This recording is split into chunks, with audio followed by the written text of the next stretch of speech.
ಇತ್ತು. ಇದಾದ ನಂತರ 2 ಕಂಪ್ಲೇಂಟ್ ಆಗುತ್ತೆ. ಕಂಪ್ಲೇಂಟ್ ಆದ ನಂತರ ಕಣ್ಮರೆಯಾಗ್ತಾರೆ. ಮಂಗಳೂರು ಮತ್ತೆ ಕೇರಳದಲ್ಲಿ ಓಡಾಡ್ತಾರೆ. ತಮ್ಮ ಸ್ನೇಹಿತ ಮತ್ತೆ ಉದ್ಯಮಿ, ಆತನ ಹೆಸರು ಮೈಕಲ್ ಅಂತೇಳಿ, ಆತನ ಸಹಾಯದಿಂದ ಬ್ರೀಜಾ ಕಾರ್ನಲ್ಲಿ ಇವರು ಎಲ್ಲ ಕಡೆ ಓಡಾಡ್ತಾರೆ.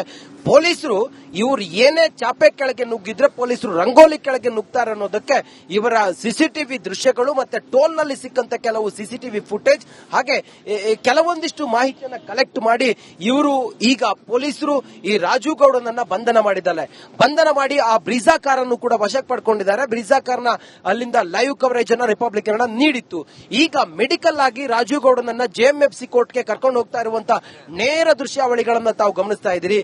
ಈ ಸ್ಥಳದಿಂದ ರಾಜು ಗೌಡ ಹೋಗುವಂತ ಜೆಎಂಎಫ್ಸಿ ಕೋರ್ಟ್ಗೆ ಹೆಚ್ಚು ಕಮ್ಮಿ ಅಂತ ಹೇಳಿದ್ರೆ ಒಂದು 10 ಕಿಲೋಮೀಟರ್ ಆಗುತ್ತೆ. ರಿಪಬ್ಲಿಕ್ ಕನ್ನಡ ಒಂದೇ ಮಾಧ್ಯಮ. ಈ ರಾಜು ಗೌಡ ಯಾವಾಗ ಒಂದು ಹೆಣ್ಣು ಮಗುವಿಗೆ ಒಬ್ಬ ಜನಪ್ರತಿನಿಧಿಯಾಗಿ ಕಾಂಗ್ರೆಸ್ನ ಲೀಡರ್ ಅಂತೇಳಿ ಹೇಳ್ಕೊಂಡು ಕಳೆದ ಬಾರಿ ವಿಧಾನಸಭಾ ಚುನಾವಣೆಗೆ ಇದೇ ಶಿಡ್ಲಘಟ್ಟದಿಂದ ಸ್ಪರ್ಧೆ ಮಾಡಿ ಸೋತಂತ ಇದೇ ರಾಜು ಗೌಡ, ಅದಾದ ನಂತರ ಒಂದು ಸಾಮಾಜಿಕವಾದಂತ ಸೆನ್ಸ್ ಅನ್ನೋದು ಇರಬೇಕಾಗಿತ್ತು, ಸಿವಿಕ್ ಮ್ಯಾನರ್ಸ್ ಅನ್ನೋದು ರಾಜು ಗೌಡಗೆ ಇರಬೇಕಾಗಿತ್ತು.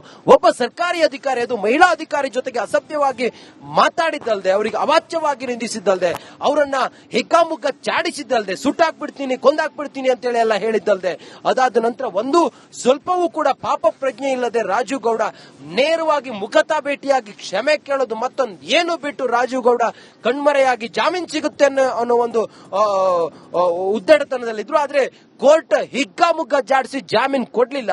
ಆ ಕಾರಣದಿಂದ ಪೊಲೀಸರು ಕೂಡ ಅಲರ್ಟ್ ಆಗ್ತಾರೆ. ಪೊಲೀಸರು ಈತನ ಬೆನ್ನಿಂದ ಬೀಳ್ತಾರೆ.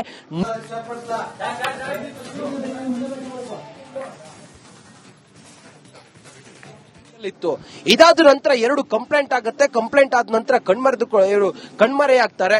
ಮಂಗಳೂರು ಮತ್ತೆ ಕೇರಳದಲ್ಲಿ ಓಡಾಡ್ತಾರೆ. ತಮ್ಮ ಸ್ನೇಹಿತ ಮತ್ತೆ ಉದ್ಯಮಿ, ಆತನ ಹೆಸರು ಮೈಕಲ್ ಅಂತೇಳಿ, ಆತನ ಸಹಾಯದಿಂದ ಬ್ರೀಜಾ ಕಾರ್ನಲ್ಲಿ ಇವರು ಎಲ್ಲ ಕಡೆ ಓಡಾಡ್ತಾರೆ. ಪೊಲೀಸರು ಇವರು ಏನೇ ಚಾಪೆ ಕೆಳಗೆ ನುಗ್ಗಿದ್ರೆ ಪೊಲೀಸರು ರಂಗೋಲಿ ಕೆಳಗೆ ನುಗ್ತಾರೆ ಅನ್ನೋದಕ್ಕೆ ಇವರ ಸಿಸಿಟಿವಿ ದೃಶ್ಯಗಳು ಮತ್ತೆ ಟೋಲ್ ನಲ್ಲಿ ಸಿಕ್ಕಂತ ಕೆಲವು ಸಿಸಿಟಿವಿ ಫುಟೇಜ್ ಹಾಗೆ ಕೆಲವೊಂದಿಷ್ಟು ಮಾಹಿತಿಯನ್ನ ಕಲೆಕ್ಟ್ ಮಾಡಿ ಇವರು ಈಗ ಪೊಲೀಸರು ಈ ರಾಜು ಗೌಡನನ್ನ ಬಂಧನ ಮಾಡಿ ಆ ಬ್ರೀಜಾ ಕಾರನ್ನು ಕೂಡ ವಶಕ್ಕೆ ಪಡ್ಕೊಂಡಿದ್ದಾರೆ. ಬ್ರೀಜಾ ಕಾರ್ನ ಅಲ್ಲಿಂದ ಲೈವ್ ಕವರೇಜ್ ಅನ್ನ ರಿಪಬ್ಲಿಕ್ ಕನ್ನಡ ನೀಡಿತ್ತು. ಈಗ ಮೆಡಿಕಲ್ ಆಗಿ ರಾಜು ಗೌಡನನ್ನ ಜೆಎಂಎಫ್ಸಿ ಕೋರ್ಟ್ಗೆ ಕರ್ಕೊಂಡು ಹೋಗ್ತಾ ಇರುವಂತಹ ನೇರ ದೃಶ್ಯಾವಳಿಗಳನ್ನ ತಾವು ಗಮನಿಸ್ತಾ ಇದ್ದೀರಿ. ಈ ಸ್ಥಳದಿಂದ ರಾಜು ಗೌಡ ಹೋಗುವಂತ ಜೆಎಂಎಫ್ಸಿ ಕೋರ್ಟ್ಗೆ ಹೆಚ್ಚು ಕಮ್ಮಿ ಅಂತ ಹೇಳಿದ್ರೆ ಒಂದು 10 ಕಿಲೋಮೀಟರ್ ಆಗುತ್ತೆ. ರಿಪಬ್ಲಿಕ್ ಕನ್ನಡ ಒಂದೇ ಮಾಧ್ಯಮ.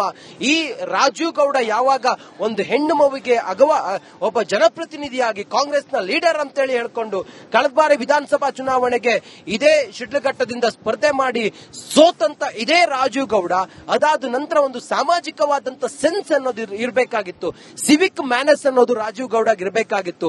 ಒಬ್ಬ ಸರ್ಕಾರಿ ಅಧಿಕಾರಿ, ಅದು ಮಹಿಳಾ ಅಧಿಕಾರಿ ಜೊತೆಗೆ ಅಸಭ್ಯವಾಗಿ ಮಾತಾಡಿದ್ದಲ್ದೆ, ಅವರಿಗೆ ಅವಾಚ್ಯವಾಗಿ ನಿಂದಿಸಿದ್ದಲ್ದೆ, ಅವರನ್ನ ಹಿಗ್ಗಾಮುಗ್ಗ ಚಾಡಿಸಿದ್ದಲ್ದೆ, ಸುಟ್ಟಾಕ್ಬಿಡ್ತೀನಿ ಕೊಂದಾಕ್ಬಿಡ್ತೀನಿ ಅಂತೇಳಿ ಎಲ್ಲ ಹೇಳಿದ್ದಲ್ದೆ, ಅದಾದ ನಂತರ ಒಂದು ಸ್ವಲ್ಪವೂ ಕೂಡ ಪಾಪ ಪ್ರಜ್ಞೆ ಇಲ್ಲದೆ ರಾಜು ಗೌಡ ನೇರವಾಗಿ ಮುಖತಾ ಭೇಟಿಯಾಗಿ ಕ್ಷಮೆ ಕೇಳೋದು ಮತ್ತೊಂದು ಏನು ಬಿಟ್ಟು ರಾಜು ಗೌಡ ಕಣ್ಮರೆಯಾಗಿ ಜಾಮೀನು ಸಿಗುತ್ತೆ ಅನ್ನೋ ಒಂದು ಉದ್ದಡತನದಲ್ಲಿದ್ರು. ಆದ್ರೆ ಕೋರ್ಟ್ ಹಿಗ್ಗಾಮುಗ್ಗ ಜಾಡಿಸಿ ಜಾಮೀನು ಕೊಡ್ಲಿಲ್ಲ.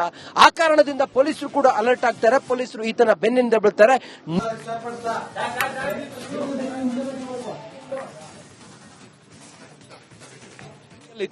ಇದಾದ ನಂತರ 2 ಕಂಪ್ಲೇಂಟ್ ಆಗುತ್ತೆ. ಕಂಪ್ಲೇಂಟ್ ಆದ ನಂತರ ಕಣ್ಮರೆಯಾಗ್ತಾರೆ. ಮಂಗಳೂರು ಮತ್ತೆ ಕೇರಳದಲ್ಲಿ ಓಡಾಡ್ತಾರೆ. ತಮ್ಮ ಸ್ನೇಹಿತ ಮತ್ತೆ ಉದ್ಯಮಿ, ಆತನ ಹೆಸರು ಮೈಕಲ್ ಅಂತೇಳಿ, ಆತನ ಸಹಾಯದಿಂದ ಬ್ರೀಜಾ ಕಾರ್ನಲ್ಲಿ ಇವರು ಎಲ್ಲ ಕಡೆ ಓಡಾಡ್ತಾರೆ. ಪೊಲೀಸರು ಇವರು ಏನೇ ಚಾಪೆ ಕೆಳಗೆ ನುಗ್ಗಿದ್ರೆ ಪೊಲೀಸರು ರಂಗೋಲಿ ಕೆಳಗೆ ನುಗ್ತಾರೆ ಅನ್ನೋದಕ್ಕೆ ಇವರ ಸಿಸಿಟಿವಿ ದೃಶ್ಯಗಳು ಮತ್ತೆ ಟೋಲ್ ನಲ್ಲಿ ಸಿಕ್ಕಂತ ಕೆಲವು ಸಿಸಿಟಿವಿ ಫುಟೇಜ್ ಹಾಗೆ ಕೆಲವೊಂದಿಷ್ಟು ಮಾಹಿತಿಯನ್ನ ಕಲೆಕ್ಟ್ ಮಾಡಿ ಇವರು ಈಗ ಪೊಲೀಸರು ಈ ರಾಜು ಗೌಡನನ್ನ ಬಂಧನ ಮಾಡಿ ಆ ಬ್ರೀಜಾ ಕಾರನ್ನು ಕೂಡ ವಶಕ್ಕೆ ಪಡ್ಕೊಂಡಿದ್ದಾರೆ. ಬ್ರೀಜಾ ಕಾರ್ನ ಅಲ್ಲಿಂದ ಲೈವ್ ಕವರೇಜ್ ಅನ್ನ ರಿಪಬ್ಲಿಕ್ ಕನ್ನಡ ನೀಡಿತ್ತು. ಈಗ ಮೆಡಿಕಲ್ ಆಗಿ ರಾಜು ಗೌಡನನ್ನ ಜೆಎಂಎಫ್ಸಿ ಕೋರ್ಟ್ಗೆ ಕರ್ಕೊಂಡು ಹೋಗ್ತಾ ಇರುವಂತಹ ನೇರ ದೃಶ್ಯಾವಳಿಗಳನ್ನ ತಾವು ಗಮನಿಸ್ತಾ ಇದ್ದೀರಿ. ಈ ಸ್ಥಳದಿಂದ ರಾಜು ಗೌಡ ಹೋಗುವಂತ ಜೆಎಂಎಫ್ಸಿ ಕೋರ್ಟ್ಗೆ ಹೆಚ್ಚು ಕಮ್ಮಿ ಅಂತ ಹೇಳಿದ್ರೆ ಒಂದು 10 ಕಿಲೋಮೀಟರ್ ಆಗುತ್ತೆ. ರಿಪಬ್ಲಿಕ್ ಕನ್ನಡ ಮಾತ್ರ, ರಿಪಬ್ಲಿಕ್ ಕನ್ನಡ ಒಂದೇ ಮಾಧ್ಯಮ. ಈ ರಾಜು ಗೌಡ ಯಾವಾಗ ಒಂದು ಹೆಣ್ಣು ಮಗುವಿಗೆ ಒಬ್ಬ ಜನಪ್ರತಿನಿಧಿಯಾಗಿ ಕಾಂಗ್ರೆಸ್ನ ಲೀಡರ್ ಅಂತೇಳಿ ಹೇಳ್ಕೊಂಡು ಕಳೆದ ಬಾರಿ ವಿಧಾನಸಭಾ ಚುನಾವಣೆಗೆ ಇದೇ ಶಿಡ್ಲಘಟ್ಟದಿಂದ ಸ್ಪರ್ಧೆ ಮಾಡಿ ಸೋತಂತ ಇದೇ ರಾಜು ಗೌಡ, ಅದಾದ ನಂತರ ಒಂದು ಸಾಮಾಜಿಕವಾದಂತ ಸೆನ್ಸ್ ಅನ್ನೋದು ಇರಬೇಕಾಗಿತ್ತು, ಸಿವಿಕ್ ಮ್ಯಾನರ್ಸ್ ಅನ್ನೋದು ರಾಜೀವ್ ಗೌಡ ಇರಬೇಕಾಗಿತ್ತು. ಒಬ್ಬ ಸರ್ಕಾರಿ ಅಧಿಕಾರಿ, ಅದು ಮಹಿಳಾ ಅಧಿಕಾರಿ ಜೊತೆಗೆ ಅಸಭ್ಯವಾಗಿ ಮಾತಾಡಿದ್ದಲ್ದೆ, ಅವರಿಗೆ ಅವಾಚ್ಯವಾಗಿ ನಿಂದಿಸಿದ್ದಲ್ದೆ, ಅವರನ್ನ ಹೆಕ್ಕಾಮುಗ್ಗ ಚಾಡಿಸಿದ್ದಲ್ದೆ, ಸುಟ್ಟಾಕ್ಬಿಡ್ತೀನಿ ಕೊಂದಾಕ್ಬಿಡ್ತೀನಿ ಅಂತೇಳಿ ಎಲ್ಲ ಹೇಳಿದ್ದಲ್ದೆ, ಅದಾದ ನಂತರ ಒಂದು ಸ್ವಲ್ಪವೂ ಕೂಡ ಪಾಪ ಪ್ರಜ್ಞೆ ಇಲ್ಲದೆ ರಾಜೀವ್ ಗೌಡ ನೇರವಾಗಿ ಮುಖತಾ ಭೇಟಿಯಾಗಿ ಕ್ಷಮೆ ಕೇಳೋದು ಮತ್ತೊಂದು ಏನು ಬಿಟ್ಟು ರಾಜೀವ್ ಗೌಡ ಕಣ್ಮರೆಯಾಗಿ ಜಾಮೀನು ಸಿಗುತ್ತೆ ಅನ್ನೋ ಒಂದು ಉದ್ದಟತನದಲ್ಲಿದ್ರು. ಆದ್ರೆ ಕೋರ್ಟ್ ಹಿಗ್ಗಾಮುಗ್ಗ ಜಾಡಿಸಿ ಜಾಮೀನು ಕೊಡ್ಲಿಲ್ಲ. ಆ ಕಾರಣದಿಂದ ಪೊಲೀಸರು ಕೂಡ ಅಲರ್ಟ್ ಆಗ್ತಾರೆ. ಪೊಲೀಸರು ಈತನ ಬೆನ್ನಿಂದ ಬೀಳ್ತಾರೆ.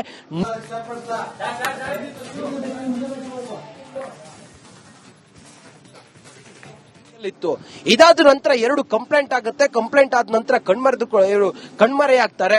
ಮಂಗಳೂರು ಮತ್ತೆ ಕೇರಳದಲ್ಲಿ ಓಡಾಡ್ತಾರೆ. ತಮ್ಮ ಸ್ನೇಹಿತ ಮತ್ತೆ ಉದ್ಯಮಿ, ಆತನ ಹೆಸರು ಮೈಕಲ್ ಅಂತೇಳಿ, ಆತನ ಸಹಾಯದಿಂದ ಬ್ರೀಜಾ ಕಾರ್ನಲ್ಲಿ ಇವರು ಎಲ್ಲ ಕಡೆ ಓಡಾಡ್ತಾರೆ.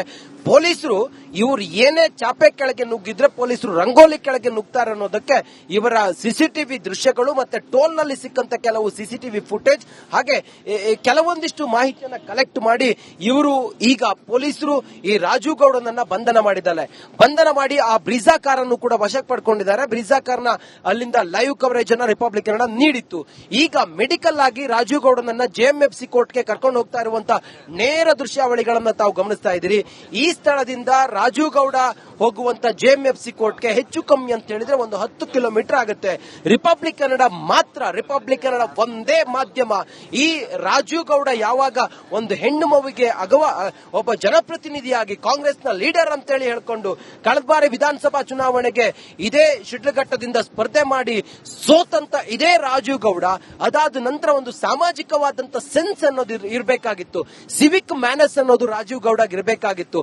ಒಬ್ಬ ಸರ್ಕಾರಿ ಅಧಿಕಾರಿ, ಅದು ಮಹಿಳಾ ಅಧಿಕಾರಿ ಜೊತೆಗೆ ಅಸಭ್ಯವಾಗಿ ಮಾತಾಡಿದ್ದಲ್ದೆ, ಅವರಿಗೆ ಅವಾಚ್ಯವಾಗಿ ನಿಂದಿಸಿದ್ದಲ್ದೆ, ಅವರನ್ನ ಹೆಕ್ಕಾಮುಗ್ಗ ಚಾಡಿಸಿದ್ದಲ್ದೆ, ಸುಟ್ಟಾಕ್ಬಿಡ್ತೀನಿ ಕೊಂದಾಕ್ಬಿಡ್ತೀನಿ ಅಂತೇಳಿ ಎಲ್ಲ ಹೇಳಿದ್ದಲ್ದೆ, ಅದಾದ ನಂತರ ಒಂದು ಸ್ವಲ್ಪವೂ ಕೂಡ ಪಾಪ ಪ್ರಜ್ಞೆ ಇಲ್ಲದೆ ರಾಜೀವ್ ಗೌಡ ನೇರವಾಗಿ ಮುಖತಾ ಭೇಟಿಯಾಗಿ ಕ್ಷಮೆ ಕೇಳೋದು ಮತ್ತೊಂದು ಏನು ಬಿಟ್ಟು ರಾಜೀವ್ ಗೌಡ ಕಣ್ಮರೆಯಾಗಿ ಜಾಮೀನು ಸಿಗುತ್ತೆ ಅನ್ನೋ ಒಂದು ಉದ್ದಟತನದಲ್ಲಿದ್ರು. ಆದ್ರೆ ಕೋರ್ಟ್ ಹಿಗ್ಗಾಮುಗ್ಗ ಜಾಡಿಸಿ ಜಾಮೀನು ಕೊಡ್ಲಿಲ್ಲ.